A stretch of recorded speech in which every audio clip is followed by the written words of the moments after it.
तो चलो अभी आ जाते हैं कॉम्प्लेक्स क्वेश्चन पे। ये कॉम्प्लेक्स क्वेश्चन में क्या लिखा गया है कि the capital structure of the company comprises of 50% equity, 40% डेब्ट एंड 10% प्रेफरेंस है। तो ये है 50, 40, 90 और ये 10, 100% हो गया। तो अपने को टोटल प्रपोर्शन मिल गया है। ऐसे क्वेश्चन पढ़ते पढ़ते आपको समझते जाने का क्वेश्चन को। फिर दिया गया है कि total capital of the company is 50 lakh rupees. तो अपने को टोटल अमाउंट भी मिल चुका है। फिर उसके बाद लिखा गया है कि dividend payable after year is ₹60 पर शेयर एंड मार्केट प्राइस पर शेयर इज़ ₹450 पर शेयर। तो अपने को इधर भी मालूम पड़ जाता है कि DPS और MPS दिया है। तो अपने को जो DOPO वाला फार्मूला है बट ये विद ग्रोथ वाला है, तो वो वाला भी अपने को लगेगा। फिर और दिया गया है कि फिर अपने को दिया गया है कि 10% preference share of face value 100 are redeemable at 10% premium. मतलब कि ये जो 10% का प्रेफरेंस शेयर है, नहीं शायद वो ये तो प्रपोर्शंस थे, एंड ये रहेगा कि 10% उसका है वो इंटरेस्ट, प्रेफरेंस डिविडेंड होगा ये 10%, और वो इशू हुआ है 100 रुपये पे और रिडीम होगा 10% प्रीमियम पे, और नंबर ऑफ़ ईयर्स भी दिया है। तो ये कॉम्प्लेक्स फार्मूला वाला सम है। फिर वैसे ही अपने को डेट दिया है और डेट पे अपने को बोला है कि उसका इंटरेस्ट है 14%, उसका भी फेस वैल्यू दिया है, रिडीम्शन वैल्यू उसने 20% प्रीमियम पे किया है और नंबर ऑफ़ ईयर्स भी दिया है। तो दोनों में वो बड़े बड़े फार्मूला लगे थे जो सेम ही है, सिर्फ एक में प्रेफरेंस डिविडेंड और एक में इंटरेस्ट 1 माइनस टैक्स है। और अपने को ढूंढना है WACC, टैक्स रेट भी दिया गया है। तो चलो अब चालू करते हैं क्वेश्चन। तो अब जब अपन सॉल्यूशन करेंगे तो सबसे पहले अपने को क्या ढूंढना है, ये अगर आपको समझ में नहीं आता तो सबसे पहले कैपिटल स्ट्रक्चर देखने का और उसके अंदर देखने का कि सबसे पहली चीज़ क्या है, इक्विटी है। तो कॉस्ट ऑफ इक्विटी पहले ढूंढ लो। कॉस्ट ऑफ इक्विटी लिख दो, फिर इसका फॉर्मूला लिख दो। इस बार विद ग्रोथ है, डिविडेंड, मार्केट प्राइस और ग्रोथ है, तो ग्रोथ वाला फार्मूला लिखो, जो है D1/PO 200 प्लस ग्रोथ। ये हो जाएगा, डिविडेंड पर शेयर है 60 रुपीज़, मार्केट प्राइस पर शेयर है 450 रुपीज़ इन 200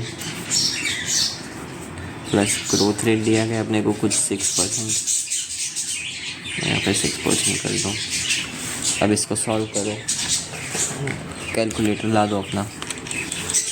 फिर है 60/450 इंटू 100, 13.33 समथिंग आ रहा है। 13.33 प्लस 6% प्लस 6 कर दो, तो आ जाता है 19.33%। तो ये अपने को कॉस्ट ऑफ इक्विटी मिल चुकी है।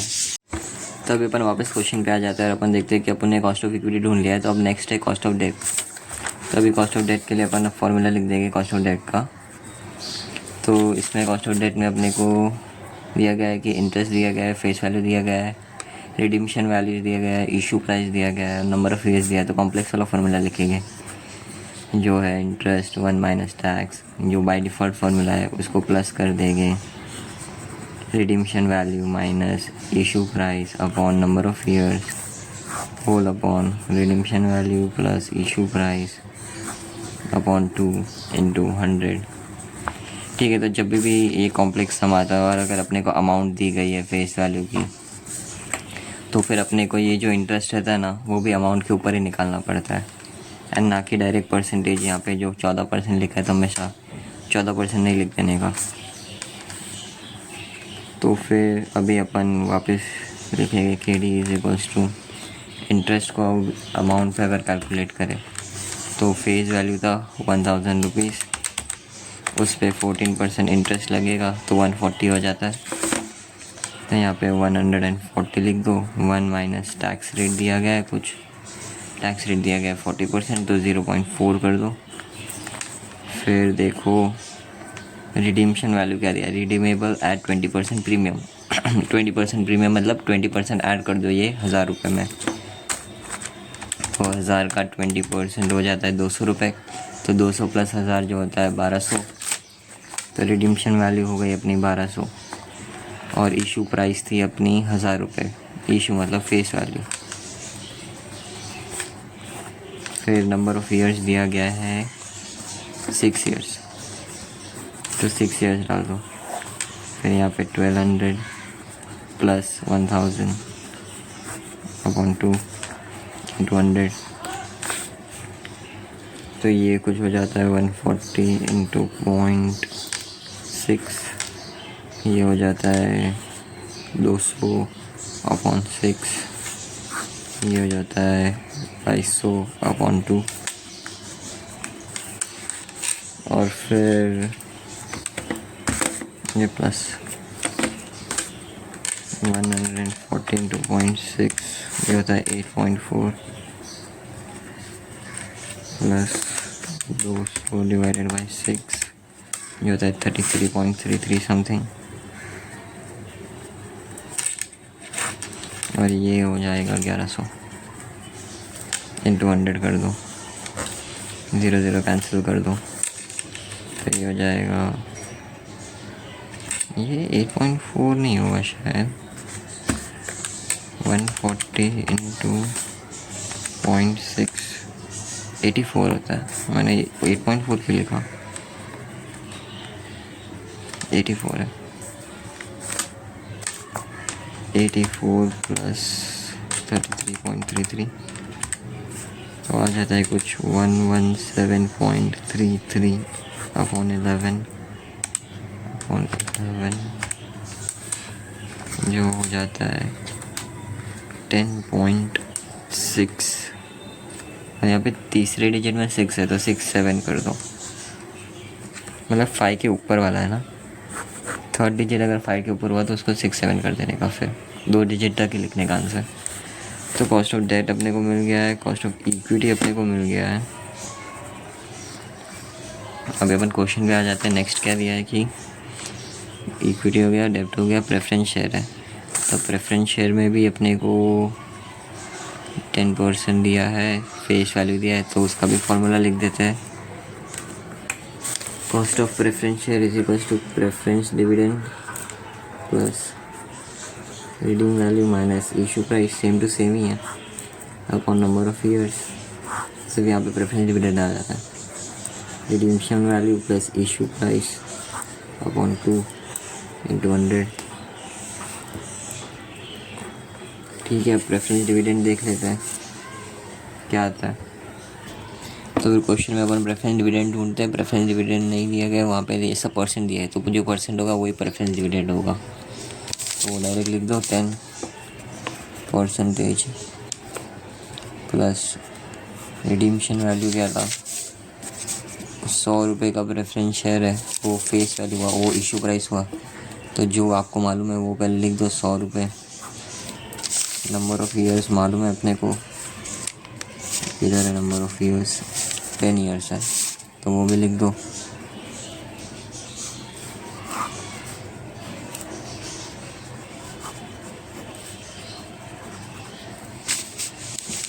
दिया है कि 10% प्रीमियम में, तो 100 का 10% होता है 10 रुपये, और इसको ऐड कर देंगे फेस वैल्यू प्लस प्रीमियम, तो 110 हो जाएगा। यहाँ पे भी 110 हो जाएगा। तो इसको अगर सॉल्व करेंगे अपन तो 10% प्लस 10 डिवाइडेड बाई 10 तो 1 होता है, और यहाँ पे हो जाता है 210 अपॉन 2 इंटू 100। तो इसका बाकी सॉल्व करते हैं तो 10% प्लस 1, यहाँ पे आ जाएगा 2 1 2 2 5 10 इंटू 100, तो ये हो जाता है कुछ 11 इंटू 105 इंटू 100, जो हो जाता है 11 105 100 10.4, ये देखो 7 6 है, थर्ड डिजिट 5 के ऊपर है तो 4 8 कर दो, ये हो जाएगा कॉस्ट ऑफ प्रेफरेंस शेयर। तो अभी अपने को मिल गया है cost of equity, cost of debt, cost of preference share. तो अभी अपन टेबल बना सकते हैं और WACC ढूंढ सकते हैं। चलो टेबल बना लेते हैं। टेबल में सबसे पहले आता है सोर्स,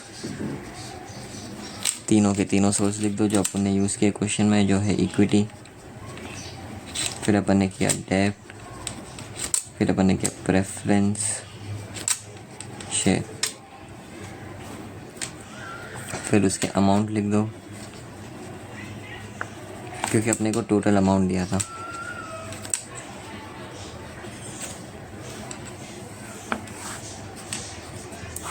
तो टोटल अमाउंट अपने को क्वेश्चन में कुछ दिया गया था कि the capital structure of the company comprises total capital of 50 lakh rupees. तो ये 50 लाख रुपीज़ डाल दो यहाँ पे टोटल में, इसको 100% कर दो। अब प्रपोर्शन निकालो, नहीं तो दिया गया होगा प्रपोर्शन अपने को पहली लाइन में दिया था कि 50 इक्विटी है, 40 डेट है और 10 प्रेफरेंस है, वैसे करके 100 बना था। तो यहाँ पे डाल दो 50 40 10। फिर इसी तरह ये अगर 50 लाख 100% हुआ तो उसका 10 लाख कितना परसेंट होगा? 50 लाख का 50% हो जाता है 25 लाख। और फिर अगर 25 लाख ये होता है तो अगर ये 40% अपने को ढूंढना है तो मैं तो कैलसी से कर लेता हूँ, जो हो जाएगा 50 लाख रुपीज़ का 40% जो है 20 लाख, तो ये बन जाएगा 5 लाख।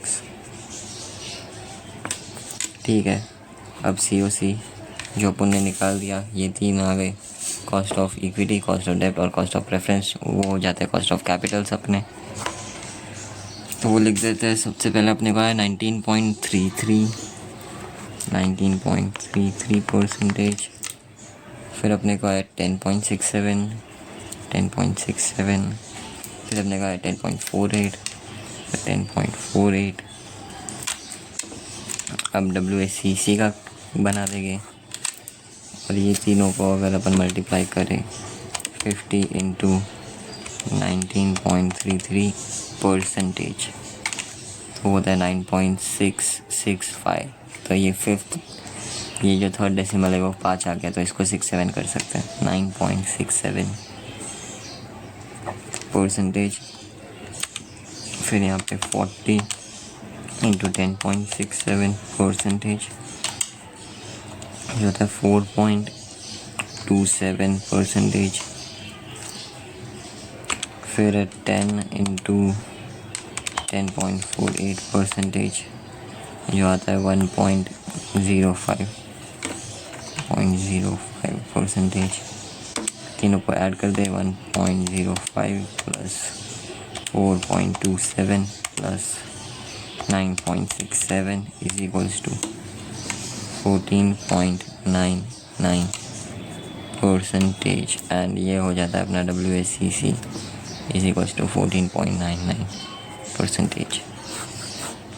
कि अगर अपन कोई भी कंपनी एस्टैब्लिश करें जिसमें इक्विटी 50% हुआ, डेब्ट 40% हुआ, 10% प्रेफरेंस शेयर हुआ और ये सब अमाउंट पे, तो उसके लिए अपने को इतना कॉस्ट लगेगा मिनिमम एस्टैब्लिश करने।